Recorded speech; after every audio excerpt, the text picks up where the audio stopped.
Thanks a I'm lot glad for to hear doing it. this, man. It was cool. Like I was totally just trying out, see if if you're interested, and like it would be cool to chat. No, this is awesome. So, like one of the stranger ways I've done it. So I'm gonna work out first and then hop on a stationary bike. That's gonna be my contribution. But like Yes, I'm perfect. really excited about it. I think it's a really fun way to do things. So yeah, thanks Whatever for it having me on. takes to get you in flow, I'm getting on the bike. All right, Uh, awesome. what are you gonna do for warm up then? So I'm doing chest and arms today because apparently I'll knock off my camera, save the internet, because apparently I can't escape my teenage fascination with being a bro. So I also have the shoulders of a decrepit old man, so I'll be swinging Indian clubs, which is an 1800s way of warming up your shoulders. How about yourself? Well, I decided to get on the bike a little bit because I don't know the running. I wanted to run in the woods that I normally go to, but then the internet connection is choppy there sometimes, so I didn't want to have to make 50 adjustments and then run back towards the signal. Uh, but yeah, this is the Bristol to Bath psychopath, so I'm gonna be going back towards the Roman history of Oh, that's Bath, awesome. in as an homage to your interests in history. That's a very kind thing to do. Thank you. Unfortunately, I'm very much a home bird, so I'll be working out in a backdoor gym and then cycling in my home office. But it's the same movement, I suppose. Yeah, we'll count it. We'll count it. This is, like whenever I invite people to do this with me, I know it's weird, but uh, I like I it don't though. know. The Again, weirder, the as I better. was saying, yeah, as I was saying, like it's a bit of a uh, reaction against the idea that sedentary sitting, thinking slow, and writing is the only way to think. Like, that's great, Yeah. but I've been doing this thing of going out on long runs and cycles for a while just to get my own thoughts. But then at a conference, there was this guy that mentioned, I always get these ideas, but then they disappear. And I was like, oh, well, I just record them on this podcast. I chat on my own. And I was like, oh, we should do this together. That's Yeah. awesome.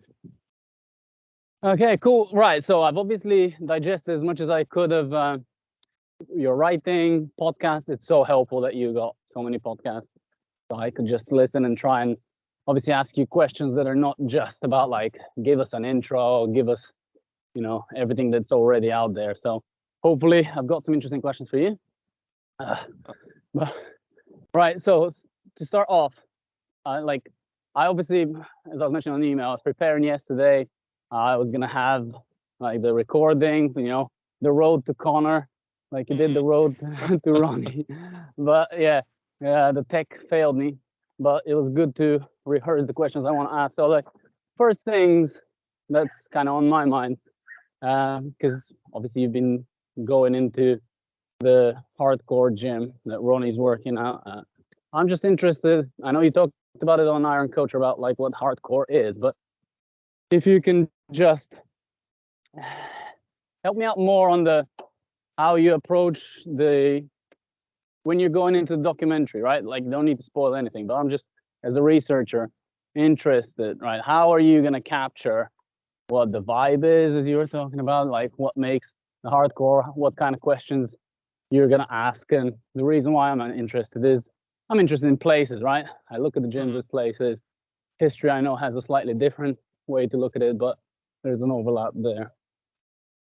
Yeah, it's a great question because I think there's like a good side and a bad side to hardcore gyms, right? So hardcore gyms, I think in the documentary we define them as, countercultural, somewhat exclusionary, and a sort of excessive, borderline dangerous obsession with progress, be it, squatting more, benching more, being a better bodybuilder, etc. And I think it's very difficult to capture what that is. And I think gyms are fascinating as I work out for my own home gym because it's very difficult to capture the essence of the atmosphere of the gym. So when trying to do that with Metroflex, one of the things that we struggled with was how best to encapsulate that. And I think what we settled on was a sort of mixture of like visual and audio. So visual, we had Brian Dobson, the gym owner, just walk us around the gym, show us it, give us the nice shots. But I think the more important is the the interviews with Brian and with Ronnie, and even just chatting to some of the gym members, because I think you get a sense of it's sort of the mentality of it rather than the place. Now, I think the place breeds a certain mentality, but it's the figures within it which change it from being a commercial gym or a more mainstream gym into this more like dungeon spit and sawdust,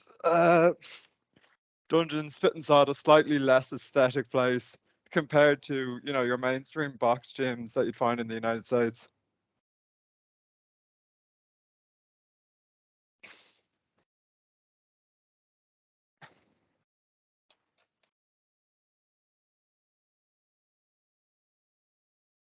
Oh, you still with me?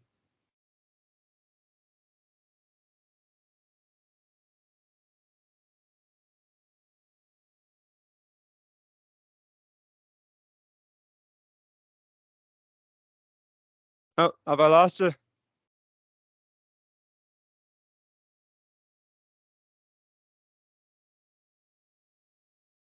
Hey, Alec, have I lost you?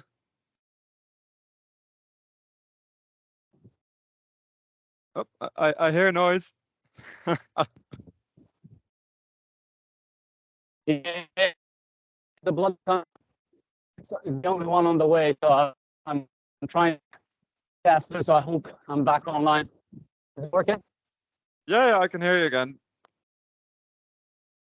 Yay! All right, yeah. Sorry, it's the only railway tunnel I have to go through on this psychopath. So Okay, hopefully the rest of perfect. it will be fine. I'm sure it's gonna give me some homework to edit that out after. There you go. It'll be fine. It was a brilliant answer that I gave anyway. Yeah. Okay. Cool. I'm sure I'll listen to that on the playback. No, but like, because I was interested when you say difficult to capture the essence. We struggle with the same kind of stuff when we study places, but you get to delve a bit deeper into text, right? In your traditional looking at the history of physical culture. But when you're doing something like going into Metroflex and present day stuff, do you do anything to prepare? Anything different to when you're just going into, I'm assuming you go into the archives a lot. I don't know why. I just imagine history. You love the smells of specific books, right? And you're spending time there. That's my little understanding of historical research. Yeah, I spent far too much time in archives, and it's a great question. I'm lucky because I'm a bit of a mongrel, so I do history, but a lot of the text and research that I use comes from sociology, anthropology, and then gender studies and critical race theory as well. So I sort of move around a couple of different fields, especially even like critical geographies of space. So for me, I think the difference between, say my research on, let's say 1800s gyms versus Metroflex is I'm a lot more interested in the bodies, but then also the technologies within that gym, because the thing that's obviously missing from the archives is seeing the machine, seeing the placement of the machine, seeing the bodies that are in there, seeing how the bodies interact with one another and with the machine. So when we were preparing for the interview, one of the things that I was very interested in is like, how is this gym actually set up? Like, what does it mean to be a member? When you enter the gym, where's the first place that everyone goes to warm up? If someone wants to squat, do they go to a certain area? Are they allowed in certain areas? Are they not allowed? Is there a sort of gravitas to training in certain places? So these are the sort of more like lived, embodied realities that you get to play around with when people aren't dead. Yeah, I'm with you. Yeah, it makes sense. Like, for example, when I go in, because for a day job, I watch people use computers, right? So there's a lot of Hmm. stuff they can't just tell you what they're doing, or you can't, like, it's expensive to do always in your scientific studies, even eye tracking or whatever. So you have to observe, but then you just check back with them. It's like, oh, is this like a, because you're trying to get the implicit rules that are not said out loud, Hmm. thought about. That's interesting, yeah. Because I'm just thinking about my own gym as well, Trojan in Bristol. I've always felt like I go into the strongman area because I know that's where the hardest work is done. And in my Yeah. mind, I'm like, I'm definitely hardcore because I think of myself as hardcore ultra, different from ultra. I think we can talk about that. But then I know I'm in the way a little bit when I'm there. Interesting. And that would Yeah. come from Uh, so because you like critical geography, I guess, and then a bit of gender studies. Okay, do you want to tell us a bit more about that tradition, Well, how you've borrowed from it? yeah, but I think, one of the weaknesses of history is we tend not to think of people as living things. So when studying physical culture, it's obviously such a physical and embodied practice that one of the things I needed to know is like how best to understand the places where people live, work, play, etc. So for me, some of the more fascinating things is looking at ethnographies of the gym, or even there's a lot of good work on fat studies that overlaps with feminist studies, where it looks at those areas in the gym and how the gym is oftentimes partitioned informally into different sections. Oftentimes there's an informal division between the men's area and the women's area, where the teenagers go, where the hardcore people go, like you said, the strongman area, and then the implicit and explicit rules which exist within each space. So I think looking at critical geography, which is intimately concerned with space and movement within space, was something that kind of helped me conceptualize the gym as not only a place where people go, but also a place where people are physically, emotionally, mentally transformed by being a member of that space. And I think something, again, to look at Metroflex, which is interesting, is the members, by dint of being a part of this gym and being accepted implicitly into this gym, they're allowed to train there. They're not getting strange looks. They're being encouraged when they lift. They sort of take a piece of that identity that they're hardcore, that they somehow transform themselves by being a member of this gym.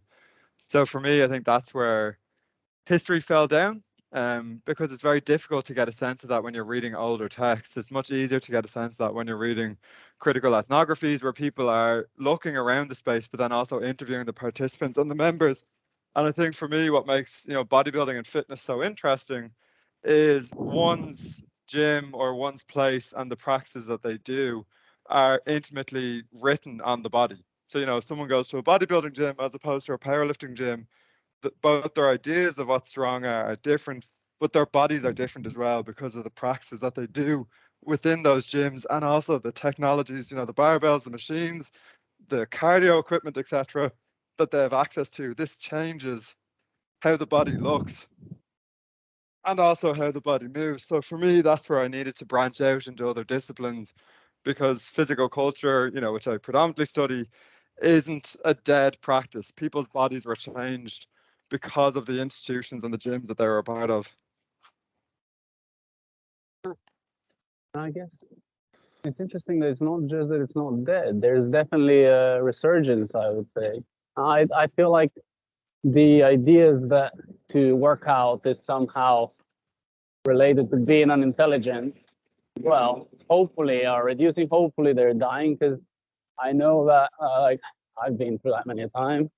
Like if Mm-hmm. you're a sports person, you're somehow considered it's not like it's just a body thing. But I know you mentioned Metroflex. You want to talk about the mentality as well. So how do the bodies relate to the mentality, do you think? And what kind the reason I'm interested is basically because my interest tend to be on what's rational, what kind of what's intelligence, all of these more cognitive sciencey aspects. But then at the same time, when I live my life, I'm like, I know I need to move to think. And there's a Yeah. lot of us that are like that. So does that spark anything for you to Yeah, discuss? absolutely. Well, I think, Metroflex is such a fascinating ground in the sense of it melds old Texan ideas about rugged masculinity and sort of like a frontier sense of masculinity with a very devout, like muscular Christian ethos, like a 19th century ideal of a strong mind and a strong body. And the gym itself is adorned with the Old Testament, the Ten Commandments, with biblical verse throughout the gym, which is very rare in any sort of gym that's not a religious institution. And then you also have writings along all the walls that members have written encouraging people to train in a certain way. And when we were interviewing some of the main figures from the gym, but then I was speaking just conversationally with some of the other members, they all have a sense of hard work, establishing themselves as somehow different from the norm. Like, we work hard here. This is a place where hard work pays for everything, etc. And I think that does impact their sense of self. It helps to elevate a sense of self. I've worked hard in the gym. I can push through boundaries. I can push through pain, etc. And a lot of them related their ability to do that in the gym with, their work. a lot of them ran their own businesses, but also with their studies, with their schooling, with other sports that they played, with hunting. So it was interesting that the gym and that mentality that's cultivated within this particular gym seemed to have a crossover or spillover effect into other aspects of their lives, and it became a way of, I suppose, managing and negotiating other elements of their lives. And rather than a peripheral concern, it was something that was very central to their sense of how the world works. Yeah, I can definitely feel that in my gym. But then it's interesting that I'd never thought about the intersection between just like not being a pro, but then working out like a pro. That's what made me think about, because I've always felt this like dream, right? If you had all the time in the world, how good of an athlete could you be? Reality is, for the majority of people, you probably won't be. Like, you can't push yourself past the limits the way some others could push themselves. And it was interesting listening to you talk about Ronnie and how he pushed himself past his limits even now when he's old, and obviously he's had surgeries and everything. That is the one thing that I felt was the main mental reason I got interested in ultra running and in sport, is just because it was a safer way to get away from being scared from going into, a bit of the unknown, right? Because when you push yourself, you don't know what you're gonna do. Like, your back, every time it feels like your back's gonna snap or like something's gonna happen, and then it doesn't. That's like one of the best feelings in the world. But I guess I wanted to ask you, do you think it's possible to have such a thing as hardcore running, hardcore something else in physical culture rather than just bodybuilding? I mean, absolutely. I think, the tenets that we talked about, loosely in the podcast of being countercultural, a sort of reckless pursuit of excellence, and being somewhat exclusionary in the sense of like, we're hardcore, you're not hardcore. I think you find that in pretty much any sporting pursuit. Like, really, I mean, running is such a clear example, especially ultra marathons and, hardcore ultra running, etc. Because there is a sense of thresholds being broken, both in a sporting sense, but also in a personal and physical sense. And I think the thing that is probably the most hard to come to grips with, from a general sporting context, is the difference between recreational and professional, but then also professional and hardcore. And like you said, the hardcore comes with the sense of the unknown, of pushing past boundaries, of a sort of devil may care attitude. If I get injured, I get injured. And I think this is something you find, in every pursuit. Like Roger Bannister breaking the mile record, Steve Prefontaine was often quite vocal about, like, I don't care what happens, I need to push myself. You'll see a lot of football players being praised for, pushing past boundaries physically and mentally within their sport. So I think hardcore, if we're to use that term in a positive sense, it probably does come down to a sense of a willingness to push past physical and mental boundaries within a sport, regardless of the movement involved. Yeah, because it just feels to me like we live in a weird time now when this is one of the only healthy ways where you can have this kind of mentality that otherwise can very easily be seen as toxic, right? Like, some of these values wouldn't fit with the kind of stuff that you would read in critical theories and the ideas of inclusion. And I know you've talked on other podcasts about how in fitness, actually, if you allow for the spaces to be kind of separated out for the different disciplines, it's a better way of inclusion rather than trying to mold, change bodybuilding to include the gymnast or just that way. And actually, that way you get the cross pollination. So it's a weird one to square. So how do you square that one in your head? I mean, it's a difficult one academically, because so much of academic research on, iron cultures, and what I mean by that is like weight training cultures, where I'd have my expertise, does focus on the negatives of it. So I still have Alan Klein's Little Big Men quoted to me. This is ethnographic research done in the 1980s, and it looked at the darker side of bodybuilding, hardcore bodybuilding, but also how exclusionary it was, sort of hegemonic masculinity reigned supreme, how it was, homophobic, how there was drug use, etc. And even now, you'll often get a lot of spaces where people look at the gendered, racial, biases that exist within a fitness space. And that's not to say that these things don't exist. They most certainly do.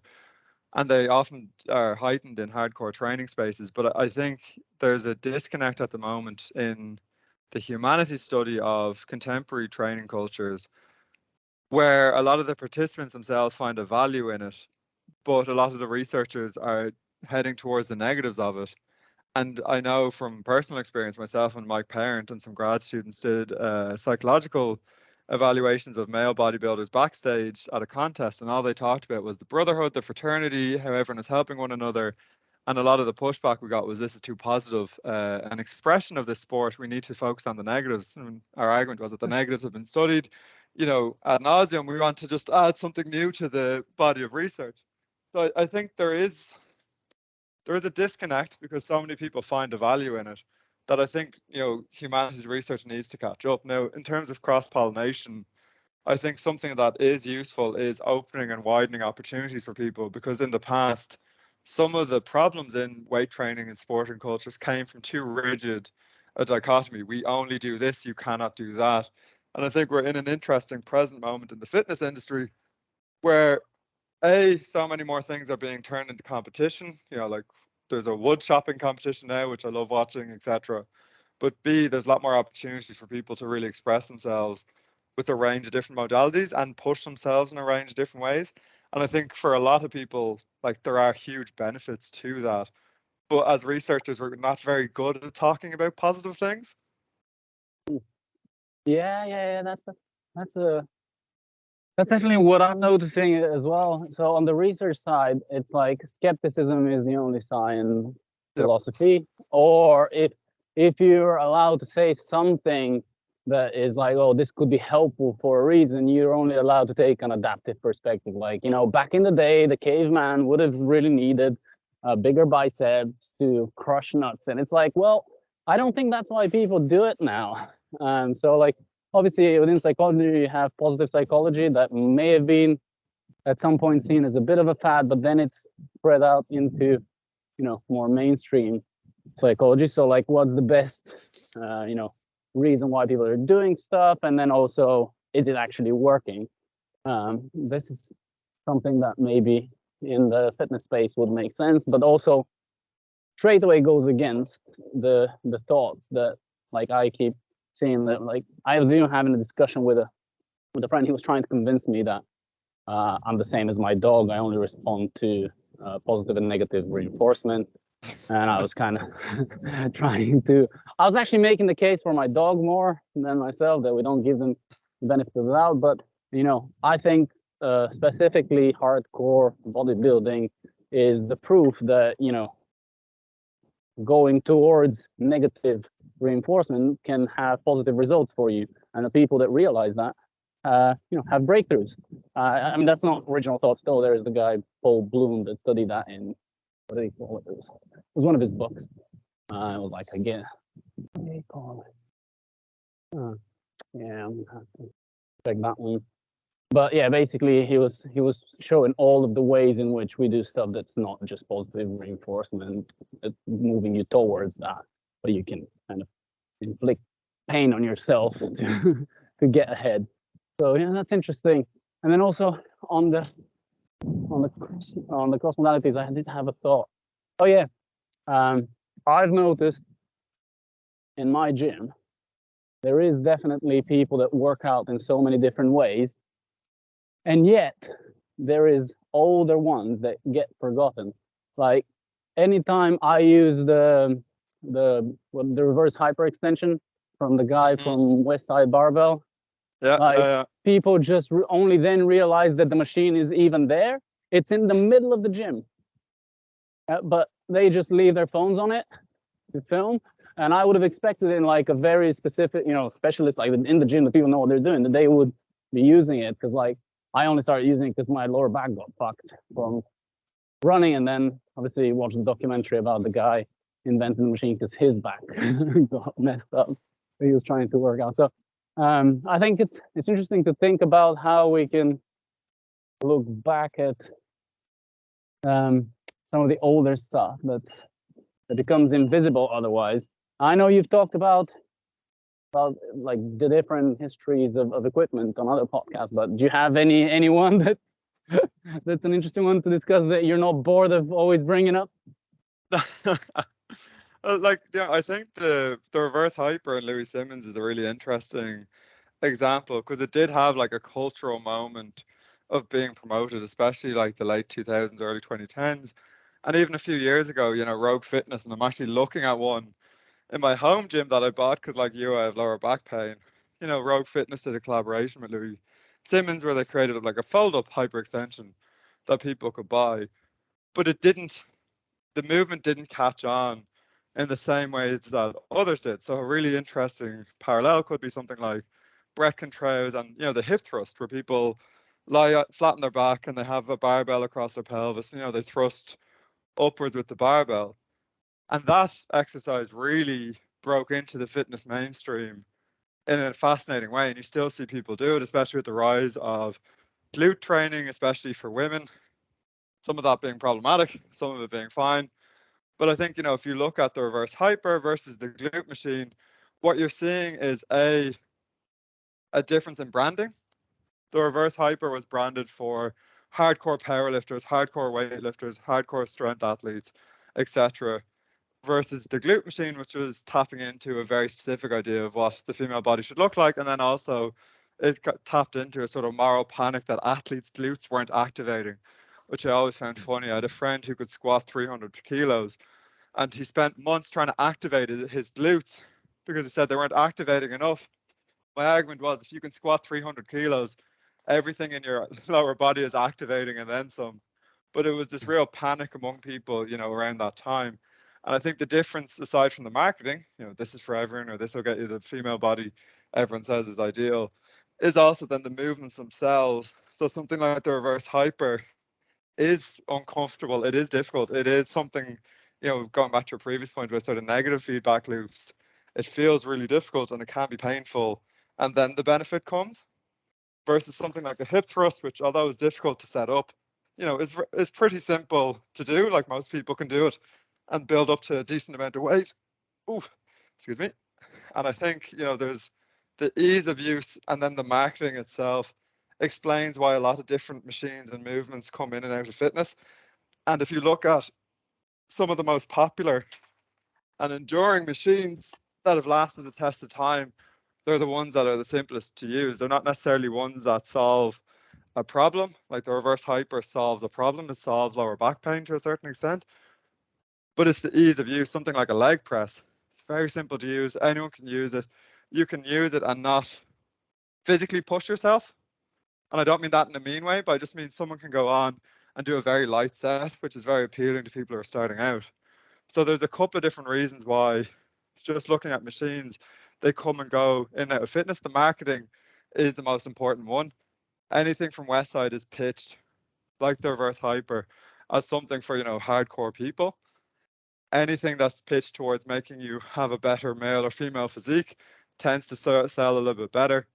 And then also the ease of use. Reverse hyper, I love it. I use it every week. I still don't enjoy using it, but I love the effects. Versus some of the more easy to use equipment like TRX straps are another example from the noughties, early 2010s, around the same time as the reverse hyper. They can be difficult if you push yourself on them, but they're also really easy to use and you don't necessarily need to be uncomfortable, when you're using them. So there's like broader social messages and then individual responses, which I think explain why some machines get left. And then also to your point, like the culture of the gym. The first gym I was in had a reverse hyper and everyone used it. And it's sort of like a revered piece of technology versus later gyms I've been in where it has been, the phone holder, the water bottle holder, the towel holder. So there's also that cultural element, right, to the gym where no one uses it. Oh, that's where I can put my water bottle and no one will get angry. Yeah, yeah.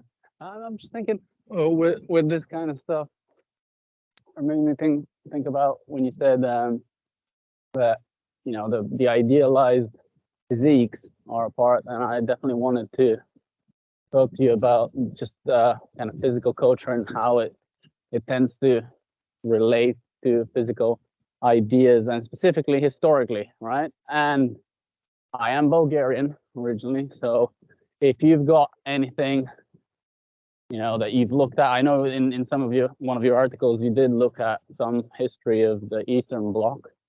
Yeah. Obviously, we can talk about the relationship to ideologies that did not function that well, but also, the practical aspects of what the movements and the modalities that came from that place were. Yeah, absolutely. So I thought we'll start with physical culture and body ideals, and then we'll go into East versus West because it's really interesting in terms of fitness space. So I think, George Vigorello is a French historian who has sort of inspired a lot of my work implicitly and explicitly, has written some wonderful books on changing relationships with the body in Europe from really the 1700s onwards. And you'll see things, that this is a time in the early 1700s where posture becomes a really contentious and big issue, especially for the upper classes and nobility of Europe. The ability to control your posture, maintain a good posture. What can you do to build a good posture through exercises or technologies? And then this moving into the importance of dancing in the 1700s and 1800s, the importance of the slender and svelte physique. Again, George Vigorello has written a book on obesity, which is wonderful. And it's this idea that from the 1700s onwards, Europe and the West became explicitly concerned with control and maintenance of the body in a way that maybe didn't exist in, say, Renaissance Europe. There was more of a print culture around the idealized body, which eventually gets tapped into the gymnastics movement of the early 1800s, the physical culture movement of the late 1800s, and really continues to the present day. So, for the past 400, 500 years, at least in Europe and the Americas, there has been an explicit focus on perfecting the body through technology or through some form of physical intervention. Now, in a physical culture space from the early 1800s, we see the beginning of a privileging of, svelte, athletic, muscular, and lean bodies for men, and thin, delicate, slender bodies for women, which still sort of holds today, but with some variations. Do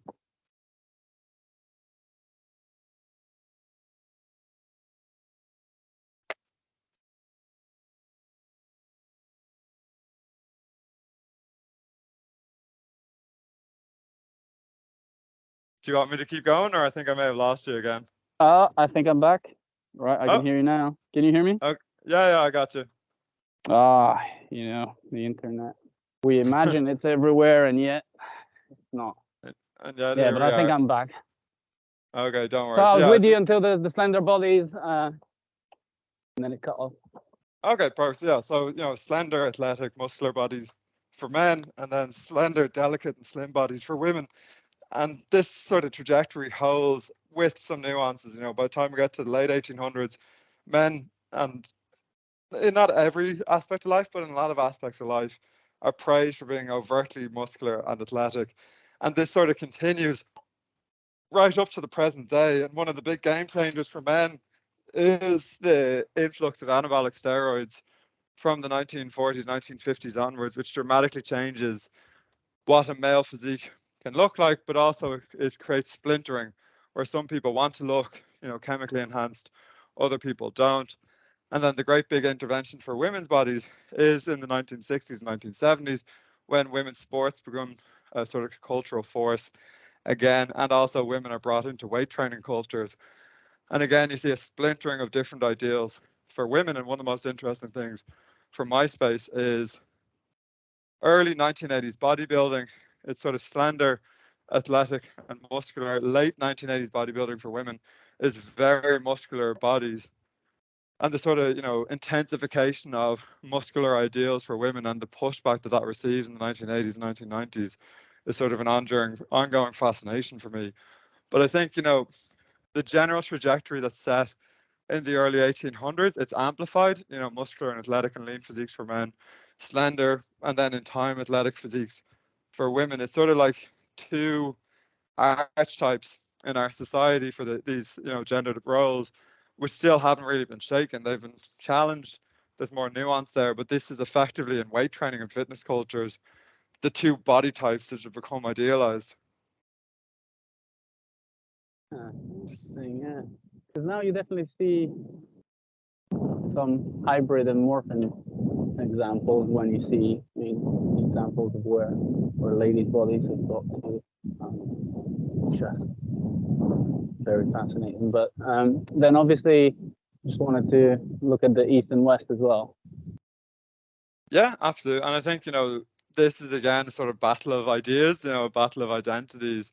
So what I'm referring to East versus West, I'm really referring to, in a fitness space, sort of, Soviet versus American, to be very undistinguished, but more, communist versus capitalist systems of sport, and also training in the 1950s, 60s, 70s, and even into the 1980s, where there's a mystique attached to Eastern training methods. So you mentioned you're from Bulgaria. Obviously, the Bulgarian weightlifting systems were incredibly influential in the 70s and 80s because Bulgaria was a sort of behemoth in Olympic weightlifting. And because of the secrecy of these training methods, they gained a sort of added kudos and added social capital, where people thought, if I copy what the Bulgarians are doing, then suddenly I can win a gold medal as well, or I can achieve Olympic weightlifting, fame. And what's fascinating about this is you start to see in the late 1980s, mid to late 1980s, like sort of sporting and coaching tours around the United States and Europe, where you'll have Bulgarian coaches, but also Bulgarian athletes coming to the United States and clinics for American weightlifters. And you'll see this as well with, Romanian weightlifters, for example, and Russian weightlifters as well. But you'll start to see American training methods being changed and sort of aping or mimicking what they think is happening in Bulgaria, or what they think is happening in Romania, or what they think is happening in Russia. And some of this is coming from, publications. Charlie Salas, I think his name is, used to publish sort of Soviet sports training methods, where he translate from Russian into English a lot of the training methods that were found there. But like a lot of, I suppose, lay recreational, but even elite sporting interests in America from the 70s onward was fascinating what's happening in communist regimes and kind of copy them.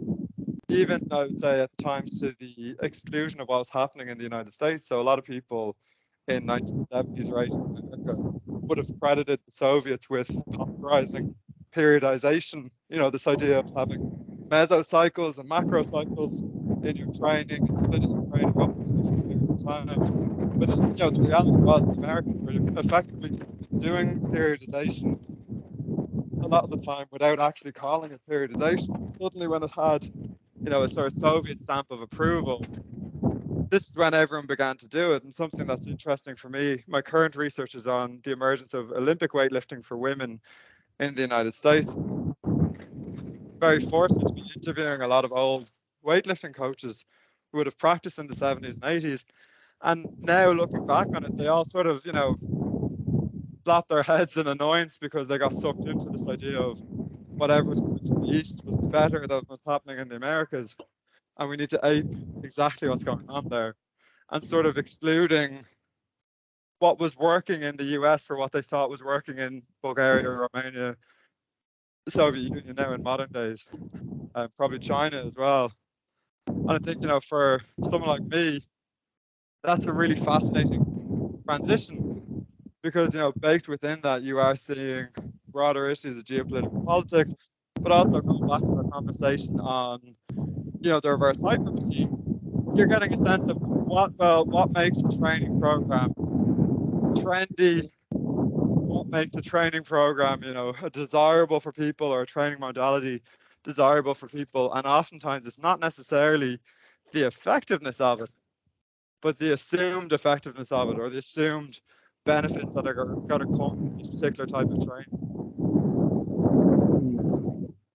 Yeah, that's super interesting with the assumed effectiveness, because obviously I'm interested a lot in people's bias, decision making, psychology literature, but then oftentimes when you see those studies replicated specifically in the context of sports, having the wrong assumptions still leads you to victory. I mean, like, if you believe, like, placebo effects or no placebo effects, when it's about performance, I've always felt like you go for it and you use it, right?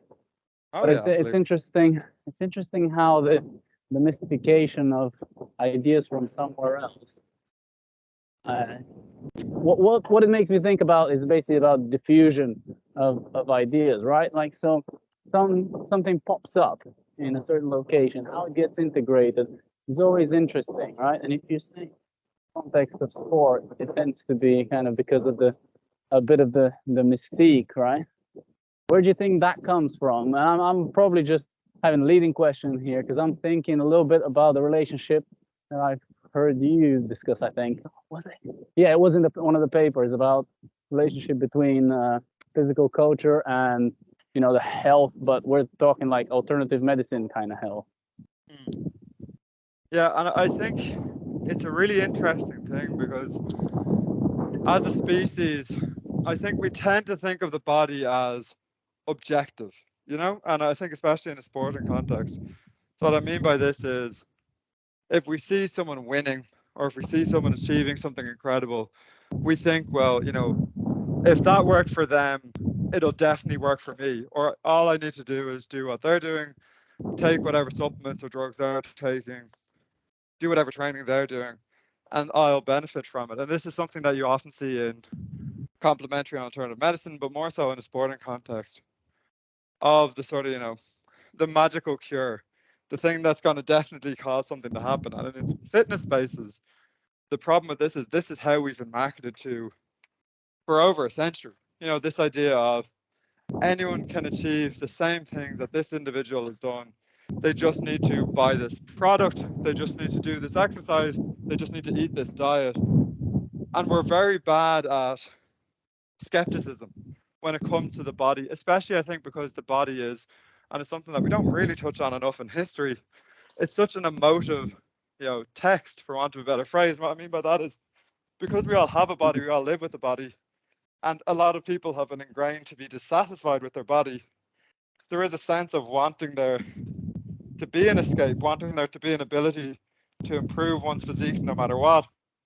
And because we're not critical or skeptical enough, is a better phrase, I think when we see people, winning gold medals or having six-pack abs or, doing something incredible on a high beam, and we're told that we can mimic that, we tend to flock to that quite unproblematically.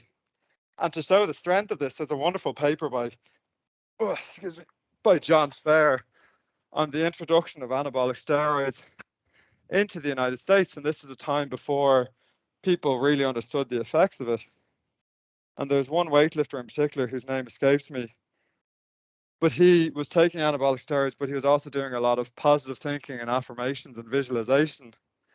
And he thought that he was convinced that the steroids weren't working for him, but the reason he was getting bigger and stronger was because he was visualizing it, because this is what everyone was telling him, that this was getting him stronger. And the strength of the placebo, but also the strength of cultural cues was such that he was utterly convinced that this was why he was getting stronger, not anabolic steroids, because everyone around him was telling him it was this. And that's sort of, I think, in part why we tend to gravitate towards different systems. Oh, it's working for them, it must work for me. And there's a great optimism in Olympic weightlifting in particular that, for every athlete you see on the platform, there are thousands of bodies thrown by the wayside, meaning that, for every one athlete that, say, the Chinese system would put forward because they're such a huge and successful system, there's probably 200 athletes that were just ground down and couldn't make it. So especially with the Bulgarian system, looking back, a lot of people would say it wasn't necessarily that the system was so special, but it was that, the people who survived the system, were exceptional athletes. They were the ones who, for whatever reason, weren't physically and mentally ground down by this very difficult system.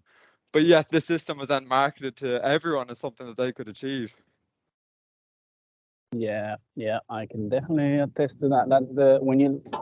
I'm no expert, but from what I've seen in the Bulgarian method and looked at, just the idea that you go max every time, every day, as much as you can, and then repeat that over and over. And emotional, you know, aspects don't matter at all. Is first of all very typically Bulgarian. Like it's we do have a hardcore nation. But yeah, from my experience, I was very much like I tried playing basketball in Bulgaria, trying to make it. But I feel like in all of the sports, it tended to be, yeah, you push, and then you see basically many of the kids break down early in teenage years. Whoever makes it through, it makes sense that through the trials and tribulations, of just a tough system, then they could perform. So you have someone to push. And at the time, actually, you can see if the goal is to win medals, it works. But at the individual level, you again, it's like integrating any idea. It matters how far you take it and what you take from it. So, like for example, now in my training, when it gets closer to a running event, like otherwise I normally don't run the long distances that I run. You wouldn't practice 100 kilometers, all the time. But you do other stuff. But when it gets close to that, you go Bulgarian. Just I will be running, so I am running. Everything is running. Yep. And then paper. So it's interesting that we've given something to the world, and it's probably the most psychopathic approach to training. But there is something there that could be said to be positive. I do think that there is a cultural thing that like for example, I'm even like I would have been named Zdravko, which is like it means the strong and healthy one. And also like in Bulgarian, the word for hi, hello, is zdrave, which means be healthy and strong. So healthy and strong are very much together.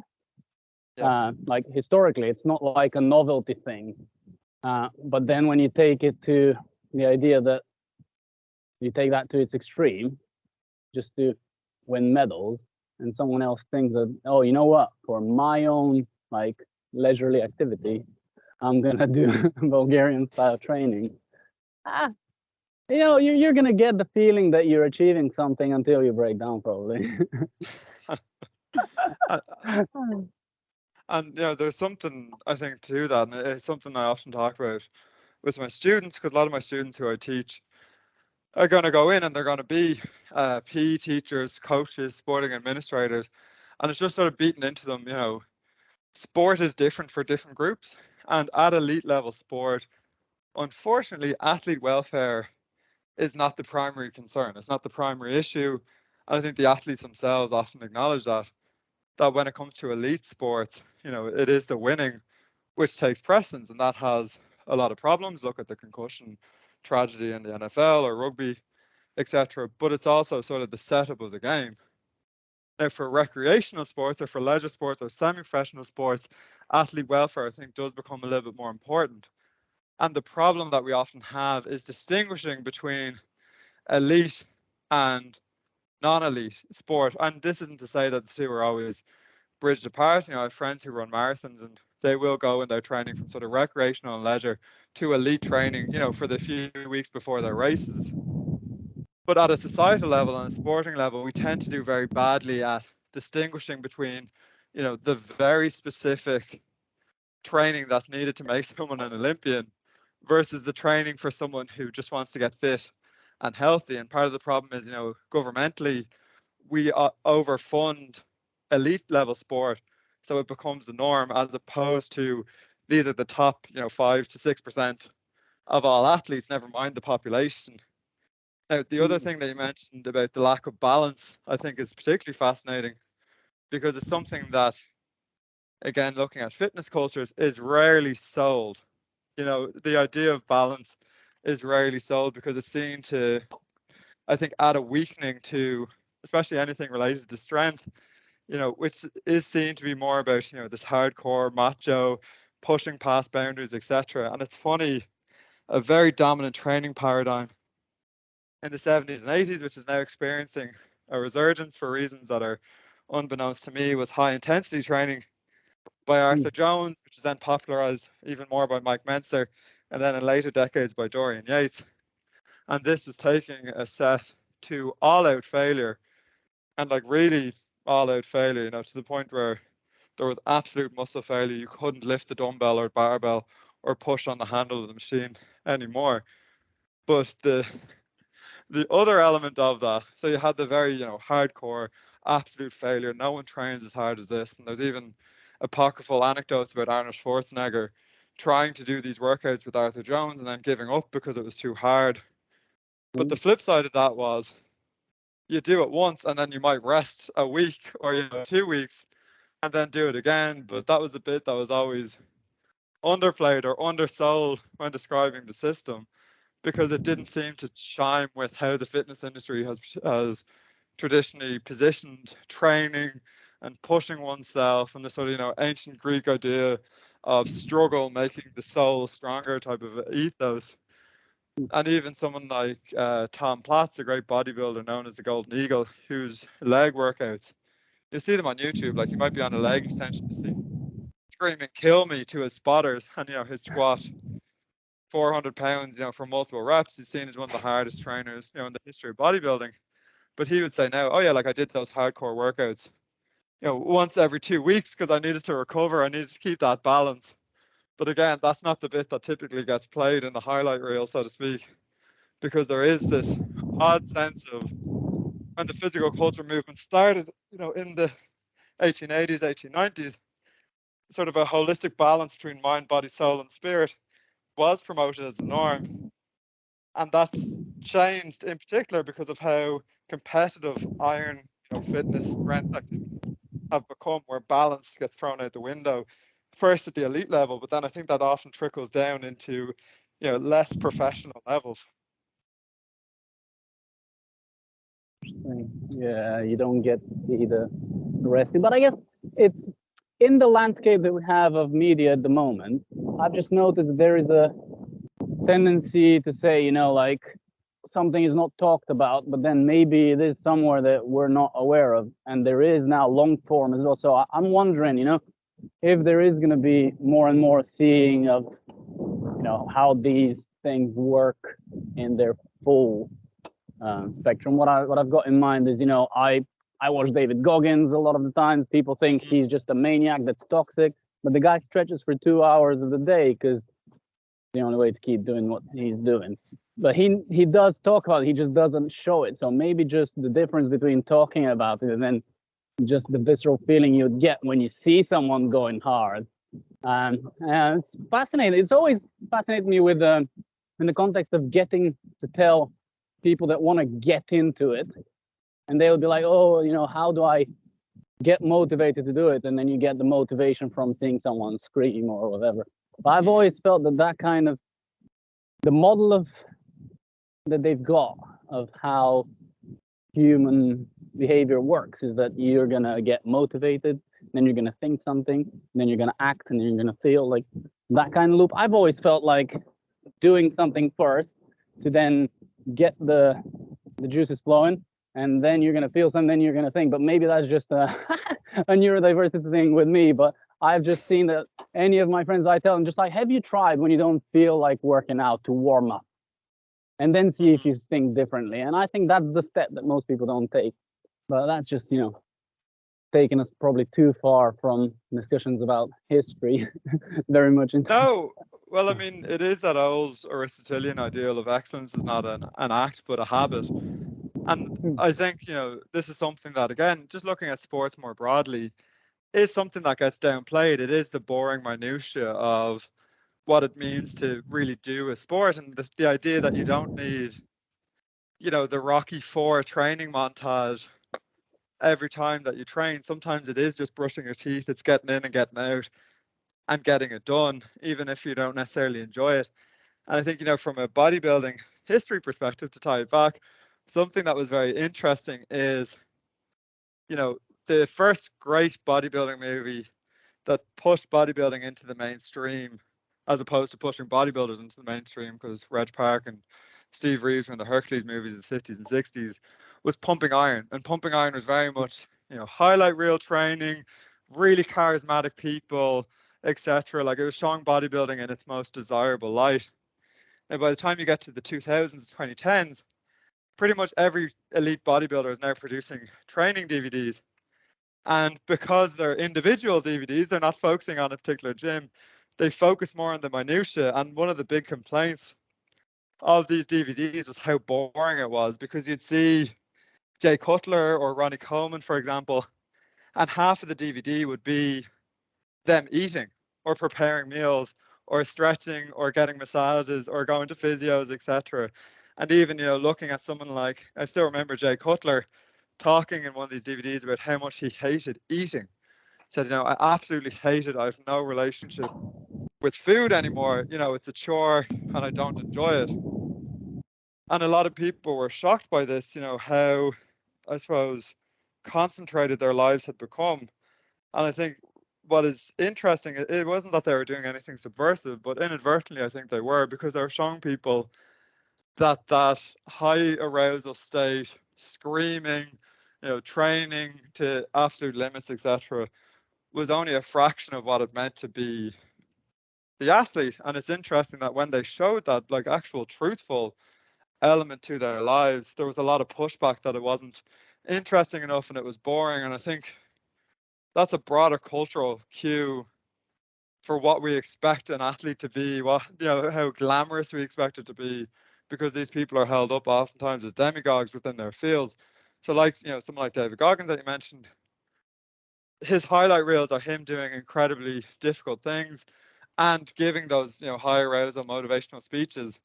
But the reality is that his life is as workmanlike as someone who punches in and out of an office every day. And I think, societally, we've come to mystify athletes and sportsmen and women to the extent that there's almost a disbelief or an abject rejection of the minutiae of what it means to be them. Like, when I say abject, I'm using in a Kristeva sense, because even in bodybuilding, like, there was a huge pushback to, say, Jay Cutler's DVDs in particular, because of how quote unquote boring they were, when the reality was, this is the prism through which his life is lived, to be this type of athlete. So I think there's a broader context of what we expect an athlete's lifestyle to be versus the actual reality, for the individual athlete. And then that has, I think, ramifications for people themselves, because I think they need to be in that high arousal, let's go get it state every time that they train. Made me think whether we're just recreating the gods on Olympus, but then spending the majority of the time looking at their experiences in the Kardashians rather than, the kind of magic that they would be doing. Interesting. Oh. So I think from, talking about the past, talking about some of the East and West, and then kind of just, the boring side, let's call it that. For me, what's interesting from the cultural aspect is there going to be a spillover? And this is just one of those crazy theories I've got.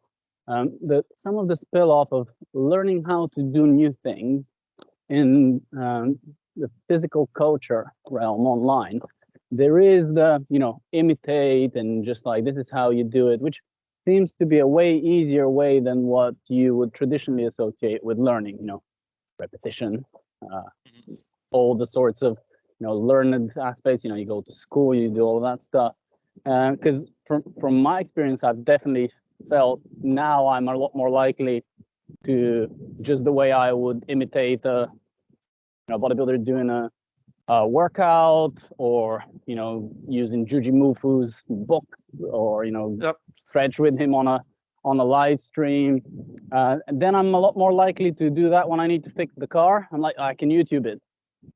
So, like, is there going to be a cultural spillover in the learning of skills, which I, going back to my interests, I've always felt that, learning from experience through rules of thumb or heuristics is always seen as, somehow lesser than stopping thinking and, calculated reasoning.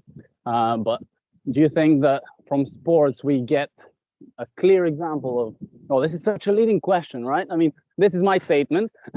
I think that it doesn't get you exactly there, but if you've got more reps in than others on a certain skill, and you've learned it more easily through imitation, then as a learning skill that can be kind of spread to the masses is a lot more easier than any of the other more traditionally rational methods. Anything that you want to say about this statement rather than question? Yeah, I think it's a really interesting thing, and there's a couple of different tributaries that jump up to my mind. And the first is very ironic because I now train in a home gym by myself and I absolutely love it. But I go to a lot of strength and conditioning workshops and I chat with people and I learn from others. I think there's one thing that's very interesting with regards to the rise of YouTube learning, and I think YouTube learning is absolutely fantastic. Like have had the pleasure of meeting people in their teenagers who have effectively given themselves apprenticeships just using YouTube, in a lot of creative arts and creative industries. But I think there is an embodied, and you mentioned it yourself, like rule of thumb, learning how to use your body and different heuristics and that sort of embodied knowledge. We're in an interesting moment in recreational and semi-recreational fitness spaces. And what I mean by that is, when I started training, for example, I went into an older gym. I got effectively mentored by some of the older lifters who taught me from them in an embodied way. And what I mean by that is, I had someone who could correct my form immediately, who could, at times happened, rap me on the back with a broomstick to tell me to keep my lower back in or to keep my abs tight or to maintain my brace. That I think is not, it's not that's not happening, but it's not happening as much anymore because of the rise of social media learning. People are becoming, experts in their own field, which is excellent in one context, but I think does dislocate a previous practice where there was like a sort of lineage, among people within a gym where people would be helping each other out. It's not to say that doesn't happen in every gym, but in a lot of gyms now, individuals with headphones on, looking at outside experts as opposed to the sort of cross collaboration that happens within a gym. And I think that it's not any better or worse, but it's an interesting dislocation from what gyms were even in the 80s or 90s to the present day. Now, the second, I suppose, most important thing is we are in an interesting moment where it's never been more accessible to join a gym. It's never been more accessible to become fit, and it's never been more accessible to actually get high-end knowledge from, evidence-based person on YouTube, or even, from a bodybuilder or a powerlifter on YouTube or different social media sites. And I think, it's raising the collective floor of what's possible within strength cultures. And it's funny for me, when I started training, in the early 2000s, if someone had 1,000-pound total, that meaning, their bench, squat, and deadlift equated to over 1,000 pounds, that was seen as strong regardless of the age group. Now, 1,000-pound total is something that teenagers do, and it's not necessarily seen as impressive. It's oftentimes seen as a benchmark for strength. You've hit the first rung as opposed to you've finally arrived. And I think a lot of that has to do with that new medium of knowledge. So I think elite methods are spreading a lot more. Cultural expectations of strength and what is strong is raising. And I think we're in an incredible moment in that regard. The only caution I would have, I suppose it's more of an ennui in my own context of sadness, because I think that personal mentorship that informally happens within a gym is now relegated to very specialist gyms, like a powerlifting gym, for example, when oftentimes that was, the norm in a lot of mainstream gyms. Yeah. Wait, let me just double check. Did I cut off? Because it feels like. No, you're still here. All right, cool. Yeah, no, it's interesting. Yeah, because like definitely was an Eastern European culture. In Bulgaria, you would get like people wouldn't allow you to not, I guess, work out properly, right? Obviously, now we know that then there is all of the stuff that you can learn in today's world that it didn't matter where your hips were, it matters compared to where, what your body is. But it used to be that like you needed to do it one certain way. But then the positive was that you'd get some reinforcement, right? So interesting that is not there anymore. But I notice it in, I do a lot of calisthenics as well in the outdoor gyms that are now finally making their way back through all of the cities of Europe, because during communism, in Bulgaria they had them. We had the relics of them when I was growing up. You could just see, but the culture wasn't there to necessarily hang out and work out. But it's definitely coming up here. I don't know how it is where you live, but in Bristol there is a proper community. People help each other out, and something I've noticed is that we always spill over into discussing things about life and philosophizing. Like it's actually become quite normal. And it's mixed with obviously other cultures. I don't think it just came from physical culture, because we've got a big Caribbean heritage in Bristol, and it's just part of that, doing reasoning, sitting around and talking. But I also noticed that in that young kids come and they're like looking for guidance there because they're a bit lost, which probably happened in the gym rather than in the outdoor gym before. Well, I think, calisthenics is a really interesting example because that's really been popularized in the last 15, 20 years, in particular. And it sort of has that old camaraderie, for want of a better phrase, that you'd often find in more commercial gyms. In like the gym, say, that I'm necessarily talking about. And it's not to say that it's good or bad, but I just think the gym as a space is shifting because of that new mode of learning. So like oftentimes when I write about gyms up until the 1980s, I would refer to Ray Oldenburg's idea of the third place, this place between the school or workplace and the home, where people would congregate, come together, and it's sort of almost like, at times that sort of Habermas, the coffee shop, the spreading of intellectual ideas and the socialization element. And I think, for better, for worse, that is leaving a lot of gym cultures because of this new sort of technological turn. And it's there in other physical culture practices, it's there in other sports. But I think to quote Malcolm Gladwell, for want of a better phrase, the strangers talking and the benefits that has at an individual level, but also at a social and cultural level, is now oftentimes missing, I think, within a lot of gym cultures because everyone's expert is now, say, maybe necessarily an online expert as opposed to other people within the space, and people when they're looking for help are turning for online help as opposed to in-person help, which I think it marks a different way of experiencing and interacting with the gym, which is just very interesting. Yeah, and you'd wonder if there is going to be something that is not just reactionary that comes out of physical culture. That's like, I'm just thinking about how I watched this documentary about the Comedy Store, how comedians have got podcasts right now, but they still very much have their live shows because you can't replace that.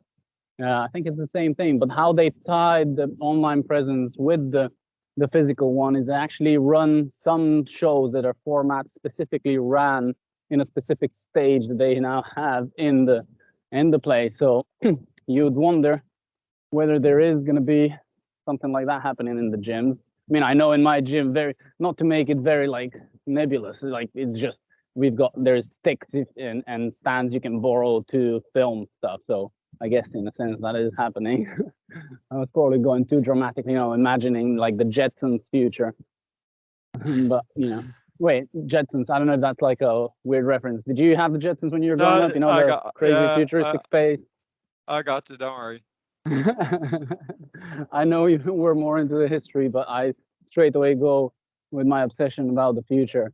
But I guess it is important to discuss it. So looking at, this much history of physical culture, predictions are always difficult, but anything that you think might blow up in the next 5 years just because, you've seen it in a small hardcore setting, but maybe it's going to become more mass appeal if done properly.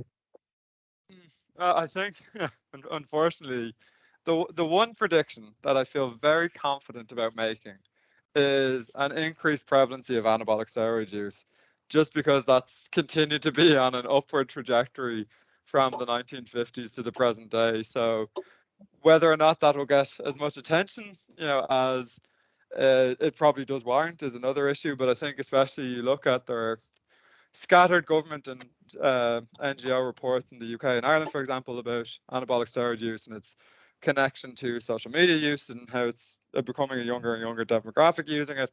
So I think in the first instance, steroids, that's probably my prediction for the future of the fitness industry is more steroids for more people, which, is either a good thing or a horrifying insight into the future. I think in terms of trends and trajectories, we're at, again, an interesting point where I think you will see more people sort of ascribing to create cultural gyms. And what I mean by that is places where people can meet, chat, and socialize outside of the gym itself. So you're in Bristol, for example. I know we mentioned over email, like the Bristol Co-op gym, which does try and become, or has become, it isn't trying, a sort of cultural hub as well as a training space for its members. So I think we will see more of a socialization element. You saw it in the early 2010s, in particular with CrossFit, where the CrossFit box became a community. I think we'll see more splintering and attempts to create, communal spaces around gyms. I think in terms of training modalities or efforts, we are, and again, I am sort of looking at CrossFit to a certain extent. If you remember, people trying to create like more natural forms of movement, and CrossFit was this idea of I want to be strong, functionally strong. That was the term. So I think we're going to see more variations of people wanting to create a sort of holistic strength.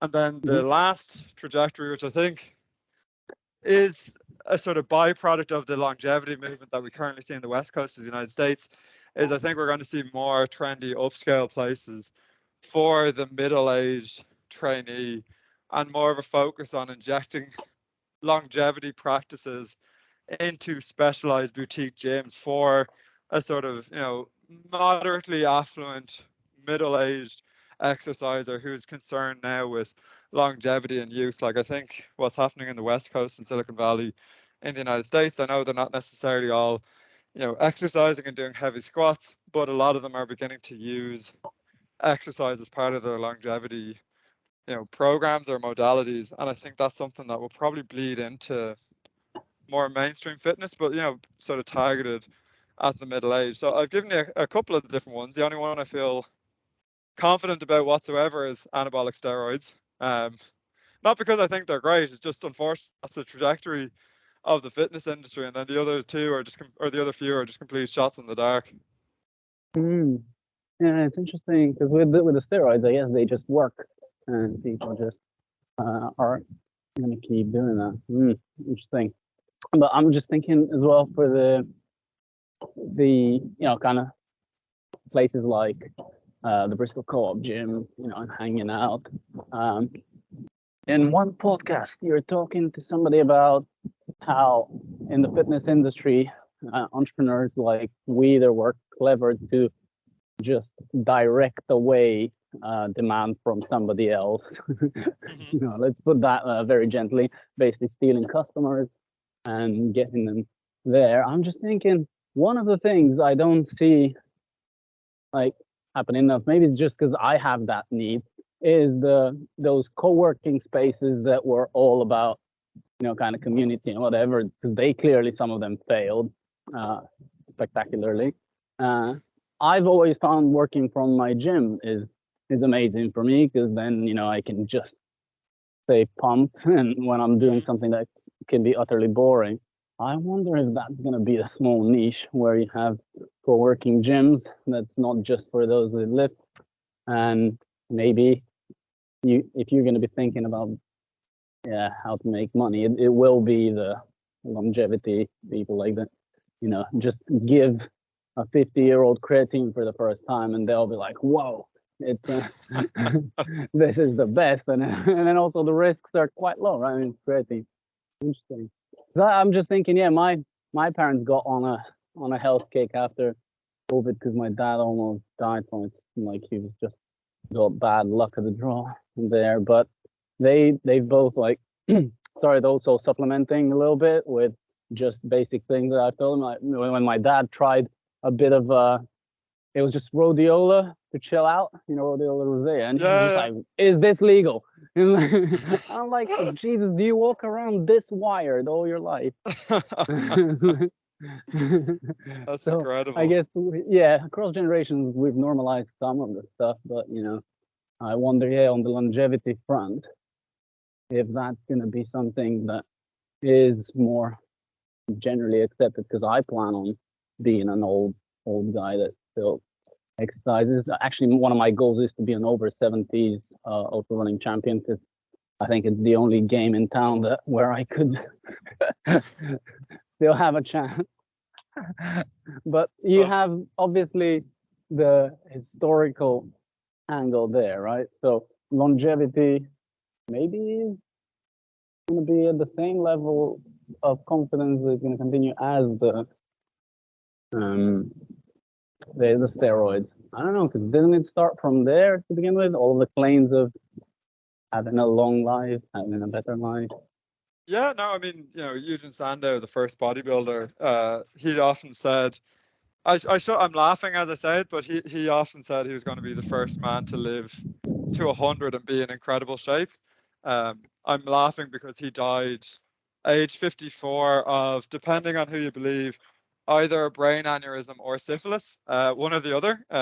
So there is something funny about, the man preaching health and goodwill to all people potentially dying of syphilis. But that's a different podcast for a different day. No, I mean, longevity has always been a part of it, and you can go back to 1500s Italy and Luigi Canaro writing a tract on longevity, and how to live a long life, and he linked longevity to godliness, and he said, I eat this very caloric restricted diet, and this helps moderate my passions or my tempers, and this makes me a more Christian and godly person. So I mean, there's always been that sort of longevity element to things. I suppose what might be different now is both the commodification of that, so the likes of testosterone replacement therapy for men, or even just salt therapy, float tanks, all of these different red laser therapies people can get.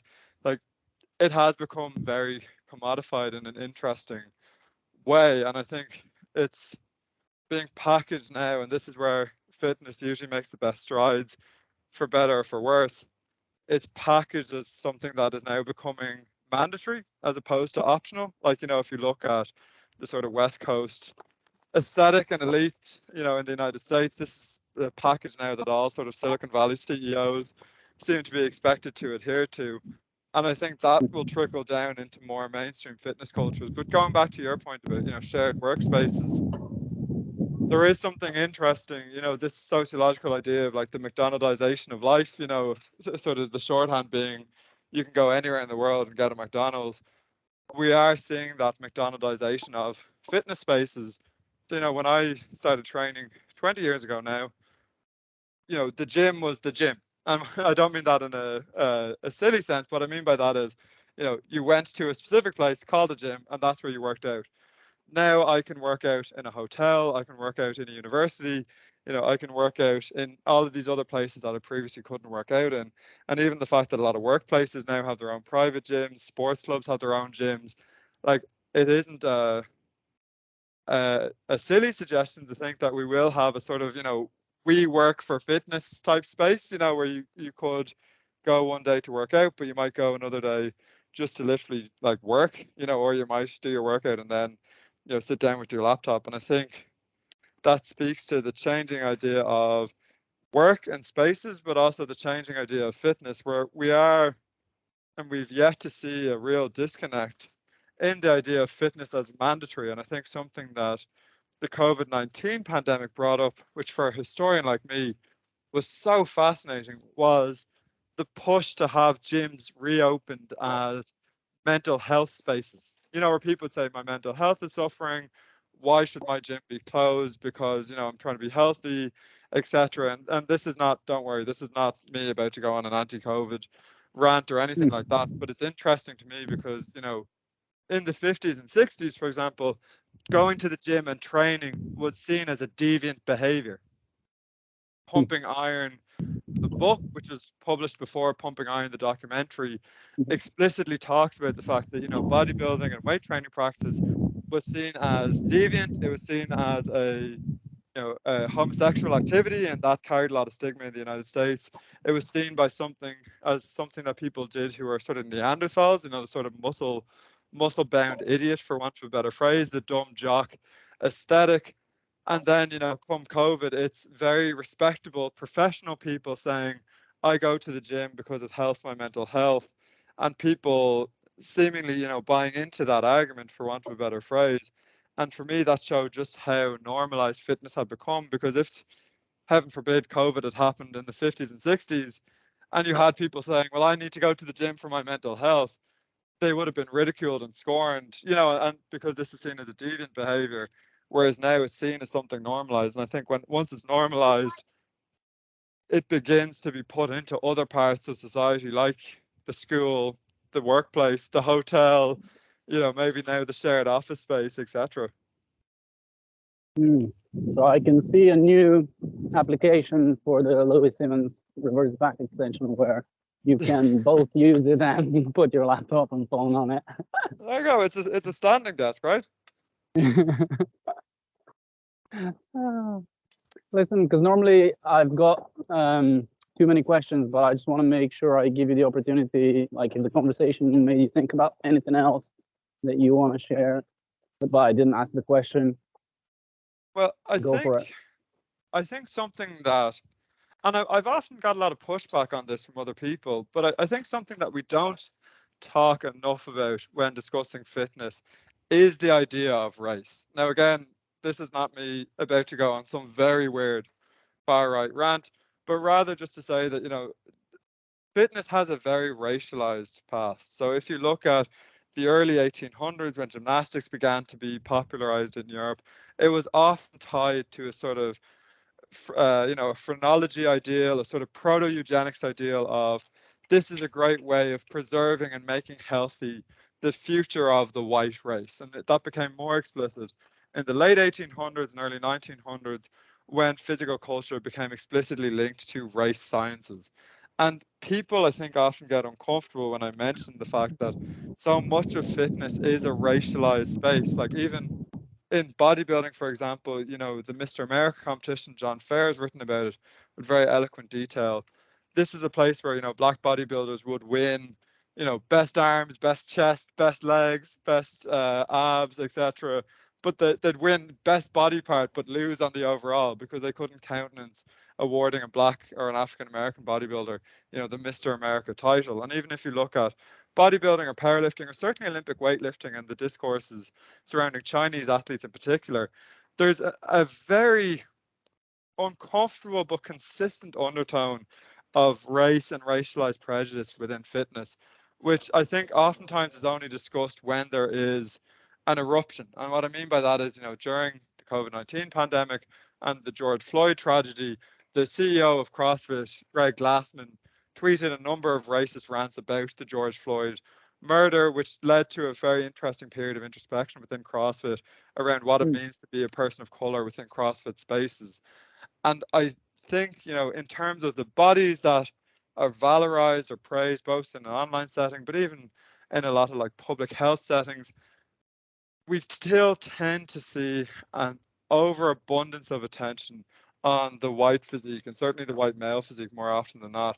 And in discussions in powerlifting, bodybuilding, Olympic weightlifting, just strength in general, there's still a lot of racialized stereotypes and prejudices that aren't challenged enough within the fitness industry by the people within it. And I think it's something that, when I speak to a lot of athletes, who are Hispanic, Asian, Black, African American, they will sort of, if the issue is raised, they will talk to me about the racial experiences that they've had and the fact that the fitness space still tends to promulgate white ideas and white bodies. And even at the moment, we're at a point in history where there is a intersection between far right white ethnocentrism and the fitness space.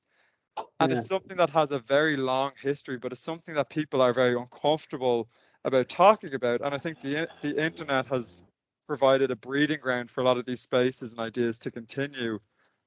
But it's something that oftentimes goes unchallenged, or it's said very flippantly and it's not really discussed. So I suppose I'm not necessarily making a point per se, but just to acknowledge, like yourself, make a statement that the history of fitness and the history of, a lot of different sports, and John Hoberman and others have written very eloquently on this.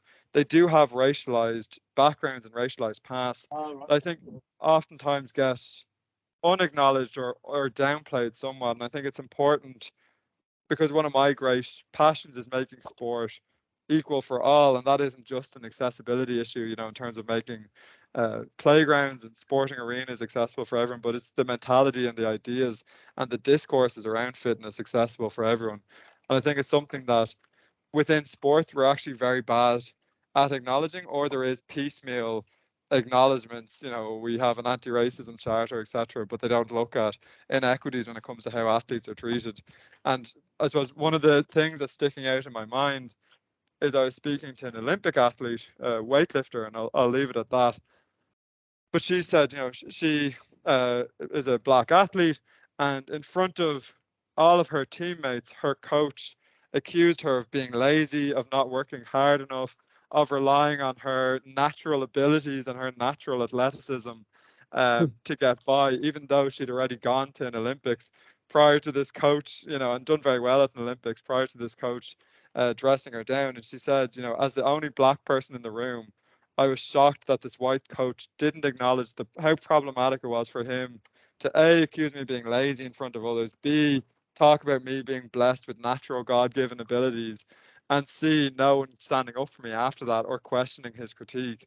So I think there's a lot to be said about how bodies, and especially non-white bodies, are depicted within fitness discourses, and it's especially heightened in bodybuilding and strength spaces because there are a lot of ideas around sort of natural athleticism myths and stuff like this, which tend to be downplayed but are really problematic and are really enduring, I think, which is the bigger issue.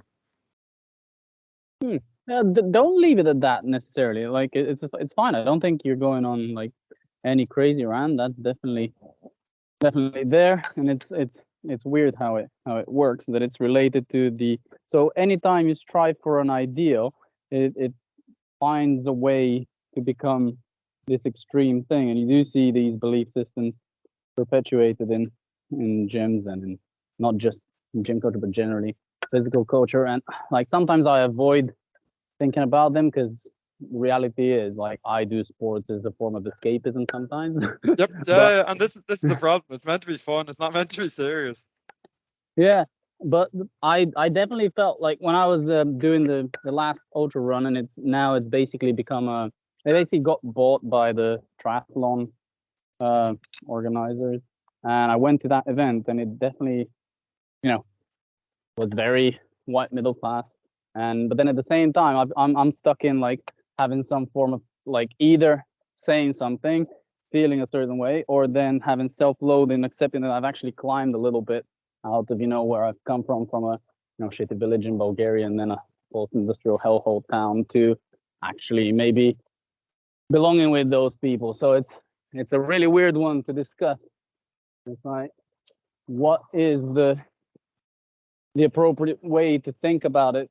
And when you kind of mentioned inclusivity and access, I actually think that some of the technical aspects of that inclusion and accessibility are a way to go away from almost philosophical debates to like what is missing in the spaces, not as not to remove the problem, right, and to just kind of walk around it, but at least so we don't get stuck, because it feels like if you get into this mindset of like some people are bloody racist, they're not going to change their mind. Other people say, well, I'm going to criticize that, but I'm not going to offer a practical way forward. Then we're just stuck disliking each other, distrusting each other. So I found in my, daily practice as a kind of researcher and a digital designer, when you show what a website looks like that's, accessible to people that have different cognitive needs, just have alternative text that you don't see, me and you don't see, but in the background, someone that's using a screen reader can access. This kind of thing changes everybody's like focus on what it is that we mean. And weirdly, it gets stuff done. I feel like if we're just stuck in expecting Uncle so-and-so to change his mind, and only then we can have progress, we just wouldn't. It's just an unrealistic expectation of how change happens. I just say this because I probably wasted too much time trying to do that. Initially I moved to Bristol because of, a lot of these ideas. And then I'm just seeing how the limitations of what you can do with the critical aspect, right? You dress down certain people, you're like surprised that they're still there, you're surprised that they think these things. But the way to go at it, I think, is to actually also realize that these beliefs are already outdated. They're already dying. So if you kind of just keep going at them as a voice, you might self-limit. So what I mean specifically is, for example, like there could be someone like, pick one of your alt-right people that would like, okay, Andrew Tate is the kind of the obvious example. Like, I actually don't know much, so probably shouldn't be. But he is if you're gonna straw man Yeah, he's something as a Andrew Tate is position, the strong man. Yeah. he is So if you're gonna go and be like, I've seen this doesn't work, and you argue with people, whether it's gonna be academically or in your day life, from some of the behavioral sciences research, the findings show that you're just gonna extremize them more. Yep. So what I've actually found though is that replacing these archetypes, let's call them, that pop up, that because there is a reasonable version of them missing in the culture, replacing with a better one seems to work a lot more easily. I had a friend who was very much in the Andrew Tate mindset, and then steadily you expose him to David Goggins. There is a whole different person that that you get out of that when you learn from an example of someone that's a bit more reasonable, and then you pull them back that way from bad ideologies, because they seem to not work like in argumentation and in thinking, very much embodied. Yeah, and I think, looking, say, at my own research at the moment, which is on the emergence of women's Olympic weightlifting in the Olympics, something that's really struck me is, I suppose, the importance of allowing people a space in which they can be challenged safely, and also appealing to a basic humanity. And what I mean by that is, even, when you look at, say, women's Olympic lifting in the United States, there's a lot of men who were opposed to it for various reasons. And one of the things that sort of sold them on even trying it was appealing to their primary interest, which was Olympic weightlifting. We like Olympic weightlifting. We think it's brilliant. Everyone should do it. These people want to do it. Let's give it a try. But they were challenged in a way that was, pretty safe, pretty respectful, but it tried to meet them at a certain point. And I think, part of the problem in fitness spaces is there's not enough discussion of race and class within fitness. And when there is a discussion, it's usually because something very problematic has happened, a la, the Greg Glassman, George Floyd tweets. And I think, there needs to be more of a discussion that isn't a paper discussion, and sometimes it is one of my pet peeves when a sport says, oh, we've hired a diversity and inclusion officer, so that's it solved. We don't need to talk about this ever again. And you're saying, no, this is the first point, and these people should also have a lot more power than you're giving them. But I think, looking at the inclusion just of more women's sports in the Olympics is a fascinating example, because it happened really over a 30-year period, like at an unprecedented rate. And I think some of the main reasons for why that happened was, A, there was a groundswell of support within the sports themselves. We have more people who want to do this, more people who want to experience it. B, there was a lot of spaces for people to be respectfully challenged. Like, I had the pleasure of speaking to Anita de France, who was one of the people who sort of pioneered, committee and scientific reports showing why women should be included within Olympic sport. And she would say, it was time consuming, it was difficult, it was trying, but giving people the space to vocalize their opinions actually at times lead into these opinions. Like, okay, let's have a valid discussion of why you think, for example, Olympic weightlifting will damage a woman's reproductive organs. Let's, do a medical report on this. Let's show this in a respectful way that we're listening to you. It changed the buy-in then, because when people were spoken to respectfully, they were allowed to air misconceptions that they may have had. I think it changed the emphasis, when it came to then supporting women's sports at the Olympics, because there was more of a buy-in from people. And I think, looking at the present moment, where there is a very worrying overlap with far-right ideologies and fitness spaces, especially for young men and men in their 20s, I think we need to have a discussion about that in fitness spaces. I'd like to see athletes and and officials actually be more open about tackling this. But B, I think we also need to look at, like your friend who was sort of, on the a la carte Andrew Tate menu, and then you pushed him over to the David Goggins one. Look at, well, what are people getting from this? Like, what are the messages that are resonating with them, and are they necessarily the abhorrent messages that a lot of these people hold, or is there something else that we can find a different proxy for that is maybe more open and expressive, or maybe more beneficial at a personal level? And I think the first way to do any of this is actually to engage in dialogue, and it's not something that I think is coming enough. There's not enough leadership at times, I think, from the different sports or the federations or officials.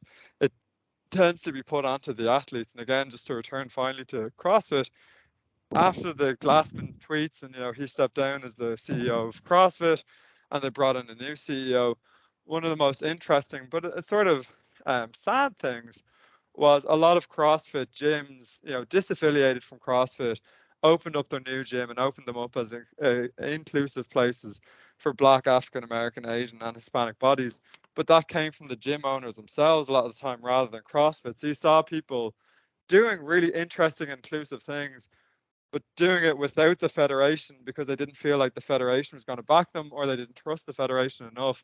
And I think to get that sort of whole scale systemic change, you need to have open discussions from the sort of federation down, which is oftentimes quite piecemeal. But to tie that all back to my original point, people need to acknowledge that there's a longer history within fitness and within body spaces, because I think it's only by acknowledging that in a meaningful way that you can actually have change and good discussions.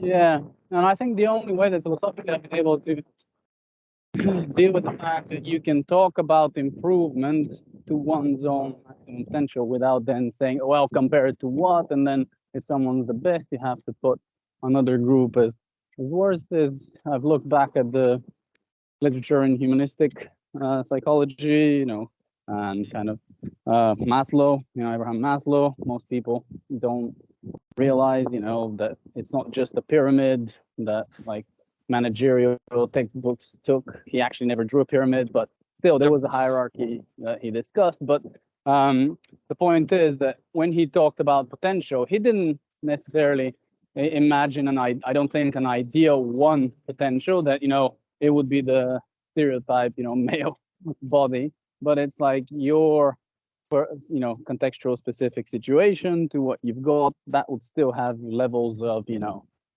basic social and emotional and self-transcendence needs that you have to go through the developmental stages, and that's your full potential. And there is a way for everybody to have their cake and eat it in that way, where yours can be maximized without taking from someone else's, and that's like a non-famine mindset approach to thinking about it. But I don't think it's the major one. I don't think it comes that easy, because same as with practicing in physical culture, mental practice. If you don't do it to then push past what you don't know, you wouldn't realize that some of the simplistic ideas you have, some people have thought about for 2,000 years. Well, that's the record we have written. We thought about it for a lot longer. But that's something you can look at, and it's not irrelevant. This is probably me just constantly thinking of how to bring in philosophy to the table, because I've been helping the Royal Institute of Philosophy to regain its status. I mean, there is a resurgent interest in philosophy, but definitely I don't think we're a part of it. Like many legacy institutions, they just kind of are now trying to be like, okay, there's people doing this thing. How can we relabel it as something that we contributed to? And I constantly think about like, well, why isn't also none of you seeing that, like where that gets applied? Like as much as the Stoicism, which I find sometimes is the basic B of philosophies, it is having a resurgence in the fitness space, because it does speak to some men about like what the hell to do with emotions. Now, the assessment of the Stoics about emotions is very accurate. What to do with them, I don't think is correct, because they go like, almost suppress them. I'm oversimplifying because I haven't got in depth and read in original, to be honest, so I should refrain talking smack about them. but it feels like there is some tools that would be helpful to people. I see people running with a T-shirt, stoic. You don't see that with, like critical theorist or something. Well, I don't know. Maybe there is for critical theories, but I don't know which one. So, yeah, these ideas need to be brought out into maybe separate, proper discussion forums, but maybe it's too niche. I don't know. I always imagine there's a conference for everything, but maybe there isn't. Maybe there isn't a sports philosophy thing that's necessary in addition to what's already out there. Well, I think it's a really interesting thing to discuss because, part of the problem, I suppose, with fitness is for so long it has been treated as superficial, and even just sport in general. Like, it's interesting, the great sort of sporting renaissance of the 1800s, especially in Victorian England, pardon me, and the muscular Christian ideal.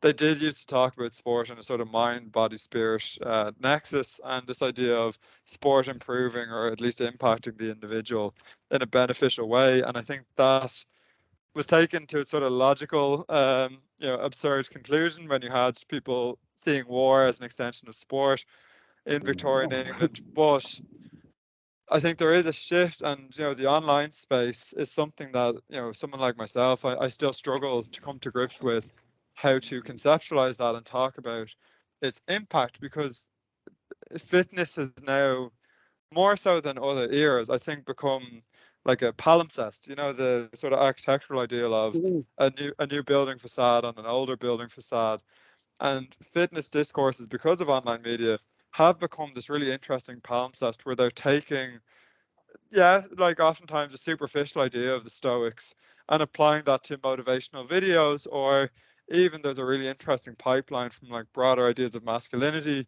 and far right thinking into fitness. But then there's also sort of the silly manga interest that's overlapping with a lot of fitness and the sort of popular culture intersection with fitness cultures. And it's creating this sort of odd but very interesting, like amorphous soup, for want of a better phrase, around how people consume their fitness. And I think that hasn't been quite yet captured by someone like myself and others, where we tend to look at fitness isolated from other things. Whereas I think there's an interesting moment at the minute of fitness with cryptocurrencies, with stoicism, with the carnivore diet, with conservative politics, all of these things, with mixed martial arts, all of these things sort of mixing and mashing together. And what does that mean to consume fitness? And what does that mean about how people think about fitness? Yeah, it's interesting because when you think about it, Alex Jones is one of his major businesses is selling supplements, right? Yep. Yeah, yeah, But I'm just absolutely. thinking with the palimpsest idea, obviously the layering through generations sometimes happens by chance, but then it limits other potential pathways. So you kind of just then stuck with kind of just the possible outcomes now. Do you think in the history of physical culture there's been any like weird winding roads that if we had taken, then we could have had more options, kind of a sliding doors metaphor, but at the historical level? I think, and part of this is informed by some of my, so mainly my current research is on women's Olympic weightlifting in the United States, but I like to hop around to different areas because I'm a bit of a mongrel in terms of what I focus on.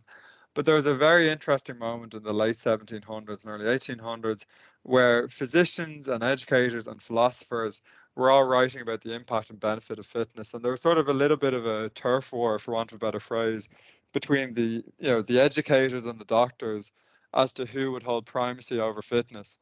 But it's interesting because you had physicians in the 1820s and 1830s in particular writing about the benefits of physical activity, writing about why everyone needed to do physical activity, and the need to bring physical activity into schools, into workplaces, into medical practices, etc.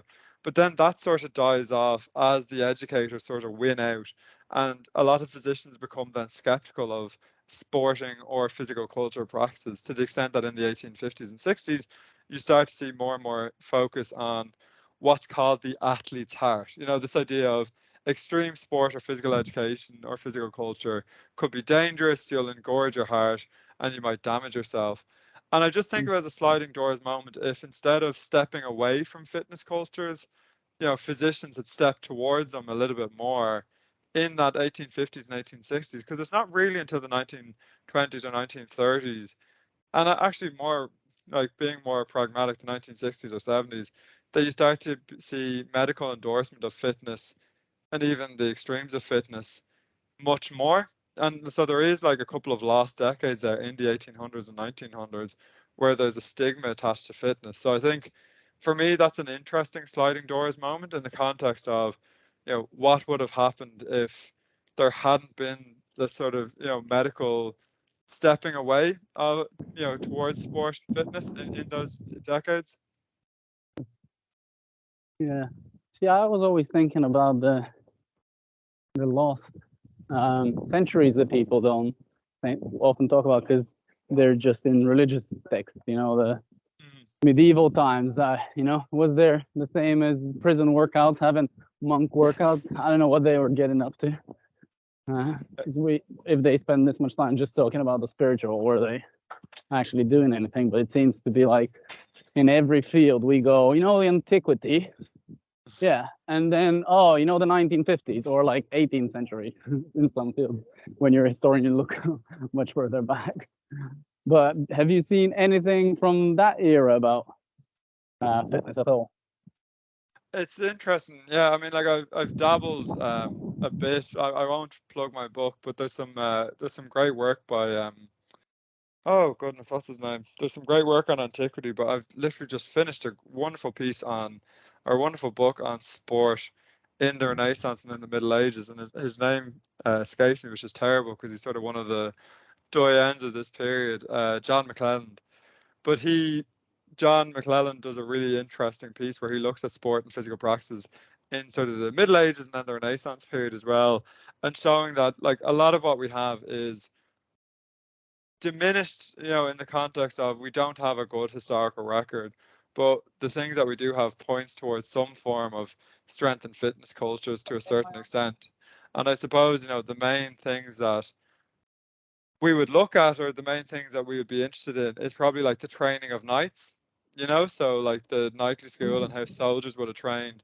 And I suppose, if you're looking at a lineage from the Greco-Roman period to the present day, fortunately or unfortunately, warfare is a very important through line, and it's probably the most consistent through line, in the history of fitness, because soldiers have always needed to be trained.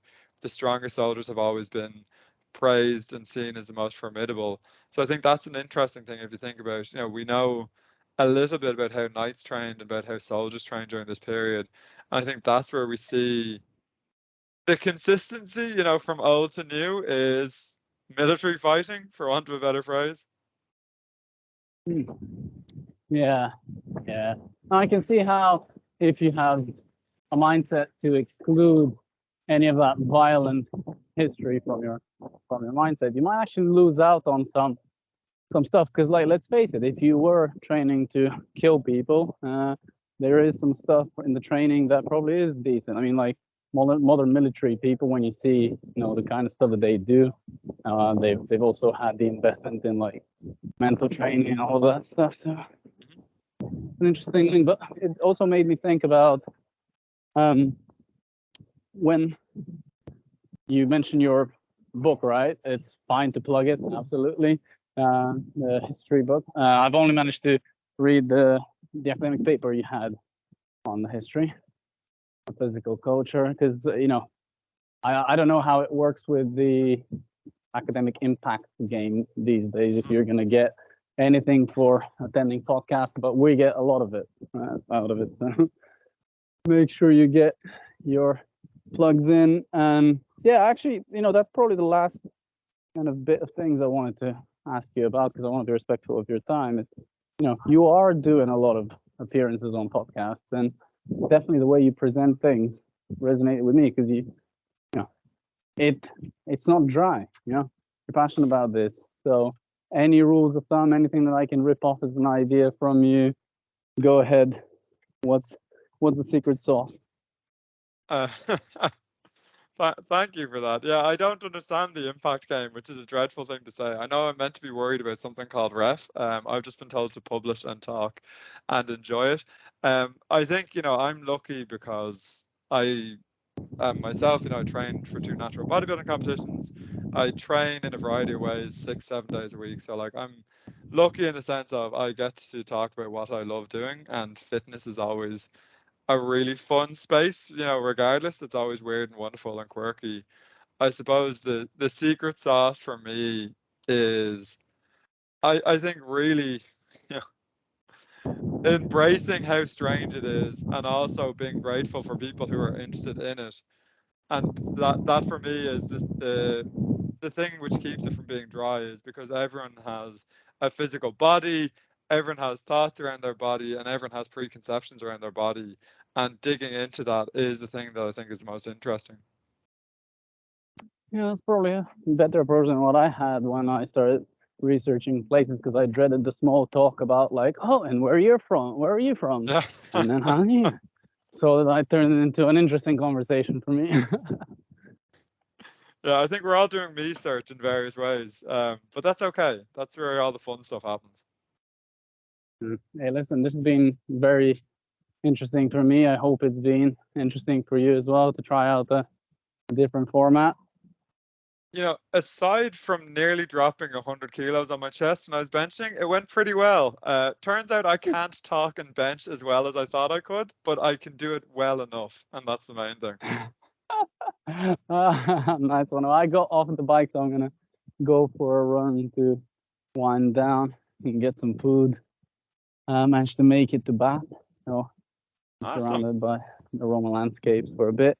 Yeah, if you're ever interested in talking again, if there's anything new, get in touch. I know you're busy with everything, but it'll probably be me bugging you, because once you've allowed me, and I will keep coming with questions. Good. Bug away. All right. Thanks a lot Brilliant. for your time. No worries. Thanks so much. Take it easy. Enjoy Bath. Bye.